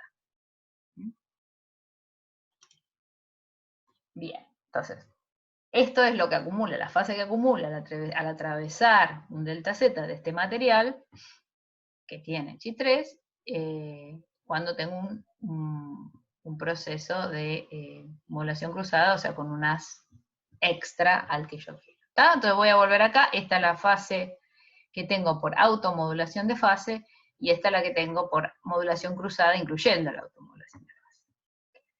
Pues puse los dos términos. Bueno, ok. La ecuación esta, bueno, de nuevo muestra los términos de automodulación y modulación cruzada, y N0, ¿no? Lo que escribí antes va a ser N2 por la intensidad. Esto, digamos, sería como la general, la pongo en general, pero ya lo veníamos partiendo en pedazos, pero N es N0 más N2 por la I de entrada, de la I a la frecuencia que yo quiero, más N2 cruzado por I omega 2. ¿Está bien? Perdón, me quedó una duda chiquitita que por ahí me perdí un poquito en las cuentas. Sí. El omega 2 no estaba como en una región de absorción. No, eso que te dije, eso que es verdad lo que decís. Eso que te dije yo fue un comentario general. En este caso no. Para llegar a esta ecuación, ok. no. Sí. O sea, Gracias. después si uno considera absorción, tiene que considerar resolver las ecuaciones y chao, digamos. Sin aproximaciones. Yo lo que le dije que en general uno, bueno, en el laboratorio trata de eso, de que pase eso. Pero aún aunque no pase eso, vos podés poner una intensidad muy alta y obtener, digamos, una modulación del índice. Suponete que este es muy chico, suponete que la intensidad del probe, digamos, es muy chica, Entonces lo que estás modulando el N con el PAM, con el fuerte. También usando usando el índice de refracción cruzado, que en realidad, si se acuerdan, es 2 veces el otro. Es 2 veces N2. A veces N2 en los libros le ponen N2 con una I acá arriba y N2 cross. Bueno, yo estoy usando N2. N2, que es el más usado, digamos, el que se conoce en la jerga como N2, es este, sin ninguna I, sin nada, y este es el N2 cross, cruzado. Este es 2 veces más. Entonces, yo tengo un índice de refracción que se modula así, en donde si le pongo mucha intensidad del pump, me puede quedar una modulación interesante. Bueno, es lo que digo acá, me parece. Sí, ok. Bueno, a veces este método también se le llama PAM-PRO, bombeo prueba se le llama a miles de cosas. A veces se le llama así. Bueno, ok. Llegamos hasta acá, modulación de fase, perdón, donde está dividido en automodulación de fase y modulación de fase cruzada, dependiendo si entro con un as o con 2 ases. Hay infinidades de efectos que vamos a dejar afuera, pero que ustedes se pueden topar. De hecho, estuve buscando mucho, porque una vez vi en un libro como 2 hojas en donde te ponían un montón de efectos físicos y el orden de la polarización a la que corresponde, y no lo encontré. Si lo encuentro, después se los doy. Pero esta es una tabla bastante completa en donde hay todos mecanismos físicos que son todos de Chi 3, o sea, debido al índice de refracción no lineal, y acá lo que dan son para distintas cosas, los órdenes de magnitud de N2, los órdenes de magnitud de Chi 3, y también los órdenes de magnitud del tiempo del efecto, porque, como dije, recién como estábamos hablando con Maxi, acá hicimos aproximaciones más fáciles, donde no hay absorción y qué sé yo, pero si hay estados reales, ahí ya empiezan a haber tiempos de vida, qué sé yo, entonces no son tan instantáneos. Por ejemplo, acá es una cosa instantánea porque es solamente una polarización electrónica, que no lo vamos a ver. El que quiere verlo, todo esto, o casi todo esto, está en el Void. Entonces, si alguno quiere preparar como tema especial a partir de un paper, pero alguno de estos efectos de tercer orden también está bárbaro. Fíjense que el tiempo acá, que estoy hablando de electrones, polarización de electrones, es muy, muy corto, pero por ejemplo, para efectos térmicos, por ejemplo, acá está el efecto térmico para el silicio. ¿Qué es un efecto térmico? Si le estás dando con todo para mirar el índice de refracción o para generar una modulación del índice de refracción, dependiendo de la intensidad, si uno está entrando con mucha intensidad, finalmente, por más que la absorción sea muy baja, calienta. Si eso calienta, el índice de refracción también depende de la temperatura, entonces se corre también. Bueno, ese tipo de efectos son lentos, por eso es 10 a la menos 4 segundos. Digo, hay un montón de cosas asociadas con esto, que bueno, por ejemplo acá está, bueno, muchos efectos en materiales cristalinos y en semiconductores. Ahí entran a tallar, por ejemplo, los excitones. Las análisis son más complicados, pero bueno, hay todos procesos que en el fondo, digamos, vienen producidos por esta no linealidad. De nuevo, les dejo esto, lo que quieran, el que quiere le interese, o porque le interese porque tiene algún experimento que le interesa, o por lo que quieran, preparar alguno de los efectos no lineales que vamos a dejar afuera. Por eso, y de nuevo, estos son algunos. Yo ya les digo, estaba buscando esa tabla en donde tenía 2 hojas enteras de los efectos de Chi 2 y Chi 3, que los de Chi 3 son mucho más. No la encontré, si la encuentro se las doy. Pero digo, hay un montón de efectos que vamos a dejar afuera. Bueno, y como última cosa, por la modulación de fase, la automodulación de fase y la modulación cruzada, lo que sucede es una cosa muy interesante y muy relevante para, por ejemplo, los láseres pulsados producidos por lo que se llama modlocking pasivo, que es lo que vamos a ver, no la que se viene, sino la otra, ya vamos a empezar, ya falta poquito para empezar a ver. Esas cosas es lo que se llama el autofoco, o self-focusing, o bueno. Y esto está... Acuérdense que dejamos las expresiones de las fases y nos quedó ver qué le hace esa fase a un frente de ondas que está entrando ese material.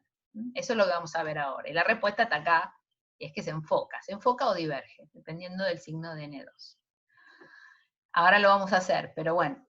Entonces, vamos, para esta parte, lo que vamos a considerar que un láser tiene una distribución de intensidad de tipo gaussiano, que es una cosa absolutamente razonable. Entonces, digamos, no tenemos una onda plana, tenemos a lo largo del transversal, digamos, a lo largo de R en el perfil, las intensidades son distintas. La intensidad en el centro de un haz gaussiano y en los bordes es distinta. En el centro es mucho más grande que en los bordes. Entonces el efecto Kerr produce una distribución espacial de n a lo largo del radio del haz. ¿Se entiende esto, no? O sea, yo tengo un haz gaussiano entrando, tengo que la intensidad en el centro es mucho más, vamos a ponerlo así, no sé si esto lo va a dibujar así. La intensidad en el centro es mucho más alta que la intensidad de los bordes. Estoy viéndolo de frente, ¿está bien? No es cualquiera, los que conocen ustedes cualquier laboratorio, uno lo puede, obviamente que es una aproximación, porque el gaussiano es que en realidad no es solución de la ecuación de onda, porque es infinito, pero no importa en aproximación paraxial o lo que sea, pero más allá de eso, uno sabe que es un buen modelo, un haz de láser, modelarlo así, salvo que uno le haga justamente cosas con la fase y lo convierta en otras cosas. Pero en general de los láseres tiene este tipo de perfil. Entonces, como tengo mucha más intensidad en el centro que los bordes, voy a tener una modulación de n a lo largo del radio del haz. Bueno, y en este caso, ahora vamos a ver, el medio no lineal es el que produce un efecto similar al de una lente. Y el tamaño del haz, por consiguiente, cambia continuamente, puede converger o diverger dependiendo del signo de N2. O sea, pasa esto, llego al frente de onda a mi material no lineal, si es positivo, esto converge, si es negativo, esto diverge, el N2. Bueno, hay que probarlo ahora, pero fíjense qué loco, digamos, no tengo, vamos a repasar lo que estamos haciendo. Es una clase en donde hay un montón de cosas salpicadas, después tienen que bajar y por ahí masticarlo un poco, pero bueno, ¿qué estamos diciendo? Tenemos una onda plana, y bueno, no una onda plana, que en realidad es un haz gaussiano en la zona del parámetro confocal, ahora lo vamos a ver, pero viene el frente de ondas, tengo un material que me modula la fase, por esto de cambio de índice de refracción a lo largo de R, y esto me produce que se enfoque o que se desenfoque. Bueno, entonces vamos a considerar para resolver esto un haz gaussiano. Por ahora vamos a despreciar la difracción, pero bueno, es un efecto importante también, que por ahí más o menos lo vamos a tratar un poquito en la clase que viene, porque si tenemos difracción se podrían llegar a compensar el foco y la difracción, y el haz se puede propagar con un diámetro constante. Esto se llama self-trapping effect. Después esto también termina en los solitones, en las fibras y cosas así, pero digo, lo vamos a dejar por ahora, vamos a considerar que no hay difracción. Entonces recordar cómo es un haz gaussiano, más o menos la propagación, simplemente para que tengamos idea de los parámetros. Voy a tener un ángulo, este ZR es lo que se llama el parámetro confocal, que depende de el n, la longitud de onda, y depende de la cintura, que es este radio de acá, que es una W rara que hice acá con W0. Bueno, esta es la cintura, esta es la propagación del haz, o sea, el perfil, que le llamamos WZ, la apertura, etc. Bueno, estos son todos los parámetros del haz, ¿está bien? Bueno, y la ecuación que describe esto lo pueden repasar de cualquier libro, lo vieron seguramente en alguna materia, pero además si no lo pueden repasar de los libros, está en los libros también de aplicando lineal, o sea, tanto en el Void, creo, como en el Powers, como en todos. Pero bueno, más allá de eso, la ecuación que describe esto que está acá, es una ecuación que tiene, esto depende de R y de Z, o sea, a medida que va propagando en Z, y el R, que es nuestro perfil, y tiene esta expresión, donde, bueno, esto es lo gaussiano, este es el perfil del haz, y esto que está acá, en esta fase que se pone acá, esta fase es una fase de Guy que no, es muy chiquitita y no nos importa mucho, pero fíjense que acá aparece el radio, este es el radio de curvatura del frente de onda, acá no está dibujado, pero Esto vendría a ser frentes de onda que vienen así, acá vienen, bueno, si lo dibujo hago un enchastre, pero bueno, ¿ven? Y el radio de curvatura que está ahí es el que está acá en esta ecuación. Esto, de nuevo, es cómo propaga el gas gaussiano en un material en el aire, digamos. Bueno, muy bien. Entonces, ¿qué es lo que queremos hacer ahora? Es este haz gaussiano entra en un material de espesor L y vamos a ver cómo cambia la fase. Entonces, si se fijan, la expresión de la fase más arriba, en 1030, va a tener una fase de este tipo. N0 más N2I por omega sobre C por L. En vez de delta Z ahora queda L. Esa va a ser toda la fase que acumula. Bueno, entonces, supongamos que en Z igual a 0 estamos en la cintura del haz, entonces vamos a tener que en Z igual a 0, el haz, el perfil del haz va a ser A0 por la exponencial de menos R cuadrado sobre W0 cuadrado, simplemente, y de acá podemos sacar la intensidad, o sea, esto sería el campo, esto es la intensidad simplemente me va a quedar un I0 por la exponencial de menos 2 por R cuadrado sobre W0 cuadrado. Entonces esta es la expresión para la intensidad en la entrada. Tengo un I0 y tengo mi perfil. Bien, o sea que depende de R, obviamente. Ok, esto sería la intensidad para mi haz gaussiano en la entrada, y bueno, esta es la amplitud. Y tengo la fase. Entonces, digamos, lo que tenemos que hacer es agarrar este haz y ponerle, digamos, es como si pasara por una máscara de fase, o por, no sé, bueno, es eso, ¿no? Lo que está pasando por un material que le cambia la fase. Entonces, simplemente lo que voy a poner es este cambio de fase como una exponencial de I por fase. Y fíjense que, bueno, acá puse la fase, puse lo que vale I, y es I0 por esto, porque era nuestro perfil, Bien. Entonces, fíjense, bueno, acá se ve que el camino óptico varía desde el centro hacia los bordes, ¿no? Porque depende de qué R tenga, como es el camino óptico. ¿Está bien? Entonces, esto, que es una fase cuadrática, es similar a la fase que introduce en el frente de ondas una lente delgada. Si ustedes se acuerdan, acá bueno, lo puse chiquitito, una lente delgada, que es un casquete esférico, cada uno de los, en función del R, digamos, recorre distintas distancias que están relacionadas con este radio de curvatura y termina siendo una fase cuadrática. O sea que cuando uno usa una lente delgada en un frente de onda, ya sea gaussiano, lo que sea, lo que tiene es una modulación cuadrática de la fase. Y esto es parecido a lo que está pasando acá. Acuérdense que con una lente delgada, bueno, se enfoca o se desenfoca, dependiendo cómo sea la curvatura del R. En este caso va a depender del signo de N2, ahora vamos a ver. Bueno, entonces vamos a tratar con, o sea, acá hasta acá lo que hicimos es simplemente decir que tenemos un haz gaussiano de entrada y le enchufamos la fase que va a tener, el cambio de fase que va a tener en un determinado Z por el material no lineal. Entonces ahora vamos a hacer una aproximación y esta exponencial, menos 2R cuadrado sobre W0 cuadrado, lo podemos aproximar en la aproximación paraxial, que se dice, ¿no? Aquella en que los haces son muy cercanos al eje de propagación, me queda, bueno, este exponente como 1 menos 2 R cuadrado. Lo mismo se hace para la lente, ¿eh? También tengo que hacer una aproximación para llegar a esto. Entonces ahí veo claramente que tengo la fase cuadrática. Si yo lo pongo en la ecuación de la amplitud del campo, me queda todo esto, por todo esto. Que está acá.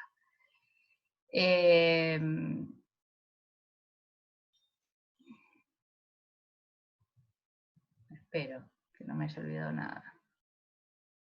A ver. Ok. Ok. Sí, está bien. Entonces, comparando esto con la definición de las gaussiano que tenía allá, arriba, se puede sacar lo que es el radio de curvatura, porque si se fijan, bueno, hay que compararla, por acá es esto, creo que me olvidé, no, ¿Me olvidé un R cuadrado acá? Me olvidé un R cuadrado acá. No, creo. Sí. Entonces, por eso no me daba. Bueno, entonces si se fijan acá, perdón, acá, lo que acompaña acá, digamos, el denominador es el radio de curvatura, entonces asociando eso con el radio de curvatura, mirando acá lo que es, con todas estas, haciendo un cóctel con todas estas constantes, me queda que el radio de curvatura del frente es menos N0, W0 cuadrado sobre 4N2 y 0L. Bueno, entonces, en Z, este va a ser el radio de curvatura.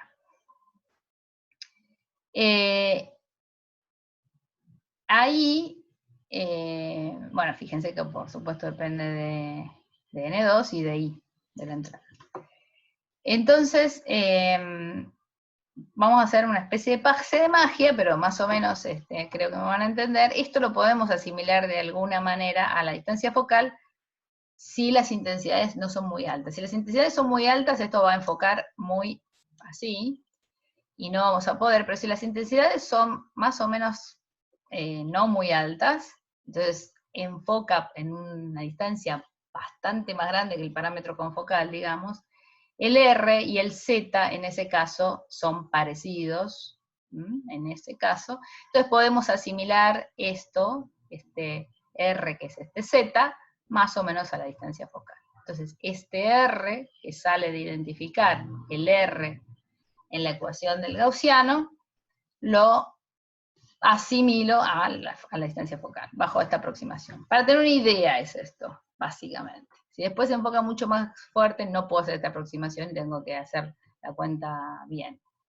Pero para que tengan una idea, entonces yo tengo que la radio de curvatura es esto, y bueno, ese radio me puede dar negativo si el n es positivo, y me puede dar positivo si el n es negativo. ¿Está bien? Entonces tengo el caso en que foca y el caso en que diverge.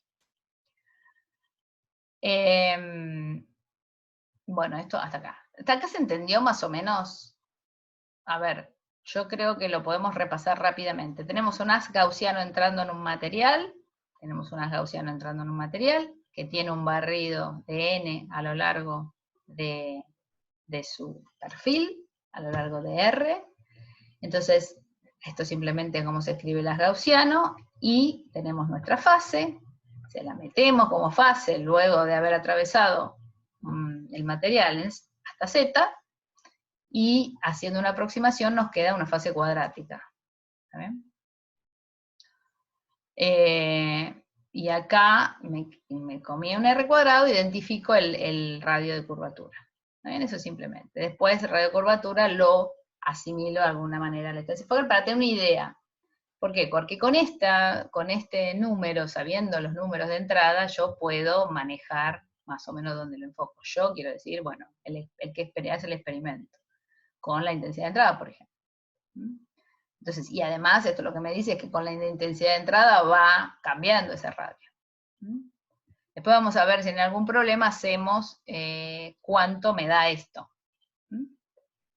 Bueno, entonces, acá esto es una cosa que queda como ejercicio. Vamos a incluir, si incluimos la difracción, si se incluye la difracción en este problema, como hay una cosa de compensación de difracción con autofoco, aparece en realidad una potencia a la cual el efecto del autofoco empieza a ser razonable, debajo de eso lo compensa. Esto queda como ejercicio, o voy a ver, o lo hago yo la vez que viene, veamos. Lo que sí vamos a ver la vez que viene es la técnica de Z-scan, que es una técnica muy usada que debido al autofoco permite caracterizar el Chi3. Y eso sí me interesa, es una técnica experimental que permite caracterizar los materiales, las respuestas de tercer orden de los materiales. Una técnica muy usada. Además de eso, creo que vamos a ver biestabilidad, un par de cosas más y alguito de solitones, y ya terminamos con los efectos de tercer orden. Bueno, hasta acá la clase. ¿Hay alguna pregunta de esto? Fuimos medio, rápido y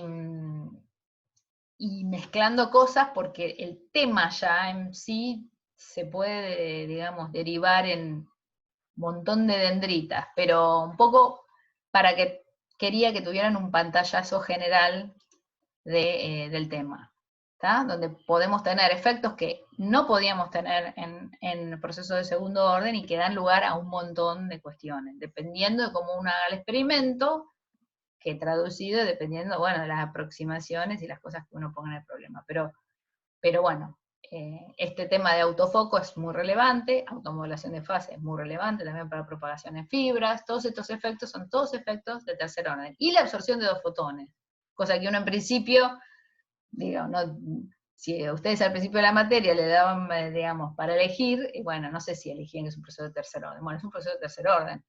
Y todo eso está mezclado en el material de tercer orden, además, ¿no? Todas esas cosas están mezcladas. Después uno tiene que ver qué configuración experimental hace para elegir una cosa o la otra, o estudiar una cosa o la otra, o aprovecharse de una cosa o la otra, que un as se puede enfocar solito, y bueno, eso es algo que tiene mucho valor práctico para muchas cosas.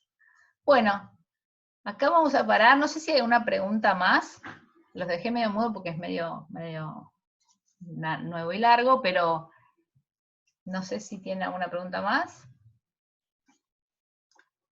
Si no, vamos a parar.